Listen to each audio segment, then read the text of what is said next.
Hey guys, so today I wanted to explain to you a little bit about emergency trach changes, how a trach would get plugged, and what are some of the reasons that I found for emergency trach changes. I'm sure there's a lot of reasons for them, but so far I've only run into 2 emergency trach changes and 1 close call. So first I'm going to explain to you a little bit about the trach plug, and I'm going to do so by explaining to you with a smoothie. It probably would be more accurate if I would have gone to Booster Juice, because those smoothies are just like really chunky, but I was feeling lazy, didn't want to make one, and didn't want to get out of the car, so they have a lot of seeds, they're not really chunky, so I'm going to explain this all to you, but I'm not going to do it in like medical terms. I'm going to do it in like real people, how real people would understand what happens when a trach gets plugged. One thing that you have to remember about trach people is that your nose filters humidity. So if you don't breathe through your nose, you don't have humidity. So that's why they always wear that little T thing. This thing right here. If you can see it, yeah. They wear that, and then at night they usually are hooked up to some kind of humidifier mist thing, because Hannah's on the ventilator, it just goes through her circuit and gives her humidity, but if she wasn't, she would just have a mask over her at night that would give her humidity.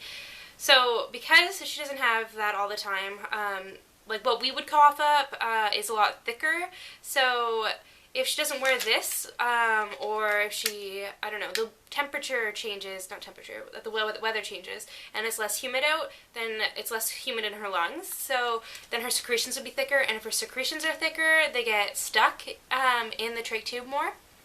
But I'll explain that again later. Alright, so let's pretend that this is the trach tube. So right now you can fully see through it. Yeah, there. You can fully see through it. There's no gunk in there. There's nothing, and yeah, so it's just sitting in her throat, and she's breathing fine through it. There's nothing blocking it. And now say this is her lungs. The cup is her lungs.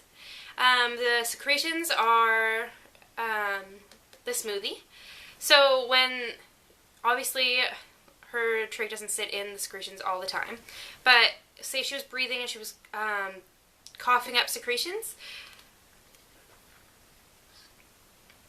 it's now completely plugged. I can't tell if you can see. It's now plugged. So to unclog that, you need to suction it. I'll pretend my mouth is a suction. So now, if you can see through it again, it's got a bunch of gunk in the inside. So it's not completely clear like it was before you put it in. So now there's some buildup accumulating. And now imagine you could only use this straw for a month, and you aren't able to wash it because it's stuck in your throat. So you aren't able to wash your straw, but the only thing you're allowed to do is put the straw down for now. Drop a few drops of saline in the trach to make it less clogged.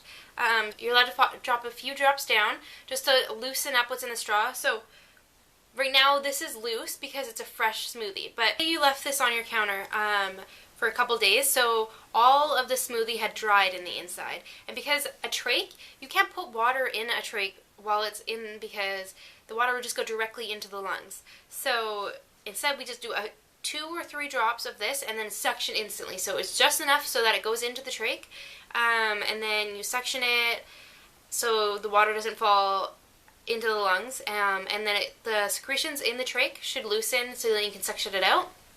Obviously it still wouldn't get everything, so it's slowly, the hole is slowly closing, and then imagine you were drinking your smoothie and you got a huge chunk.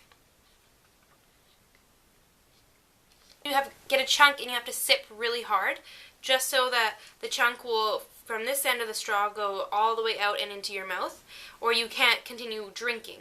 Well, it's the same with breathing. You can't breathe while that chunk is in there, so you try to suction it, but obviously it's just a little suction catheter, which I have right here. It's just a suction catheter, and it's pretty little, so you put it in there, and it only goes to the very tip of right here, and you can't always get it because sometimes it's like a big glob right here, or it's really, really hard and thick, but it's gone a little bit in. So that's when you would have to pull out the trach, and put a new one in, because there was nothing that you can do. You tried everything you can and you just can't get the plug. So yeah, that is how a plug would happen in a trach.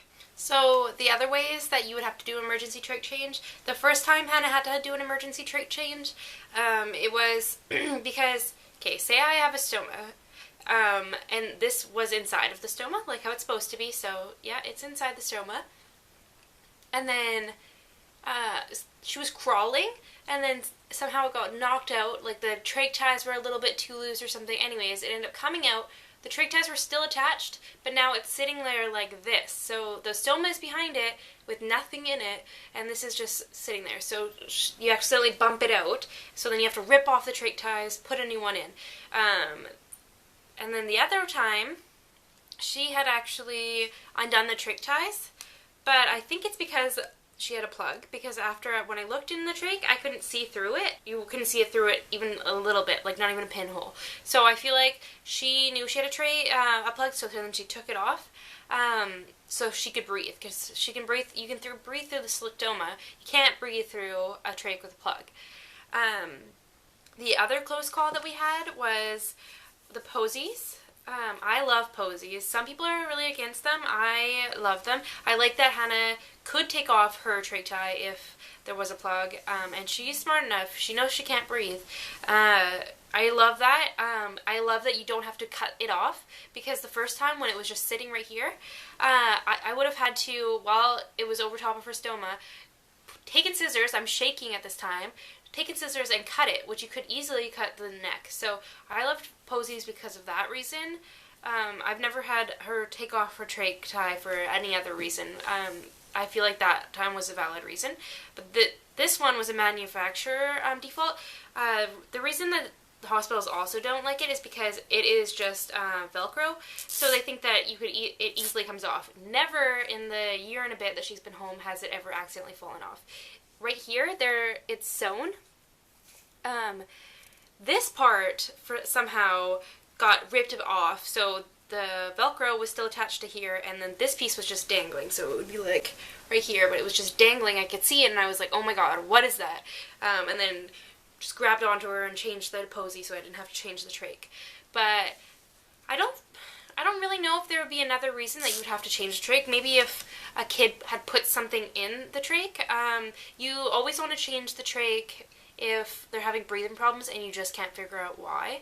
But besides that, I feel like those are like the standard reasons that you have to do trach change. Let me know if you have a trach child and you've had to do an emergency trach change for another reason. I would love to know other things I should watch out for. Thanks for watching.